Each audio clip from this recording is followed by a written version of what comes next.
Bakı metropoliteni 28 may stansiyasında qırmızı və yaşıl xəttlərin kəsişməsinin qarşısının alınması intervalların azaldılmasına hədəflənən əsas məsələlərdən biridir. Məhz bu istiqamətdə bir sıra işlər görünür ki, layihənin əsas məqamlarından biri də Dərnəgül deposunun tikilməsi idi ki, artıq bu istiqamətdə də işlərə başlanılıb.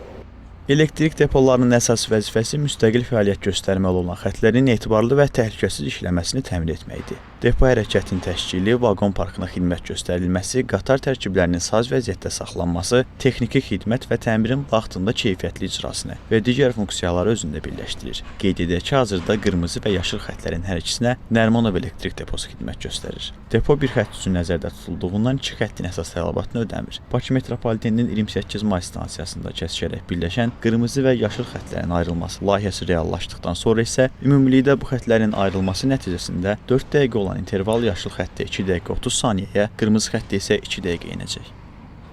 Bu layihə əslində 2 illik mürəkkəb bir layihədir. 2 il ərzində infrastruktur başa çatdırılması nəzərdə tutulub və ümumilikdə bir neçə alt tədbirlərdən ibarət olacaq.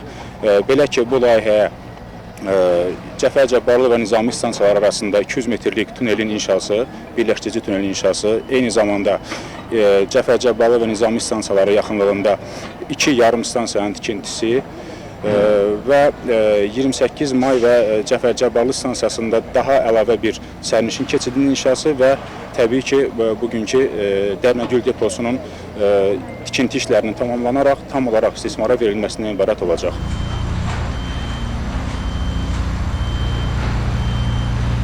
Ümumi olaraq 16,5 hektardan çox ərazidə yerləşən Dərnəgül deposunda 3 nəzarət buraxılış məntəqəsinin ikisi, 7 mərtəbəli inzibati bina, həmçinin dəmir-beton konstruksiya işləri tamamlanmış vəziyyətdədir.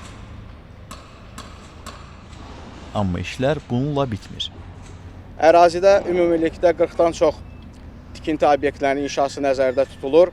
Bunlara təsərrüfat xarakterli obyektlərdən misal olaraq 27 hissədən, yəni 27 ədəd baxış və təmir qanağından ibarət olan dayanma təmir korpusunu, vaqonların əsaslı təmir sexini, elektrik yarım stansiyası, daha sonra yük həyəti və digər obyektləri misal çəkmək olar.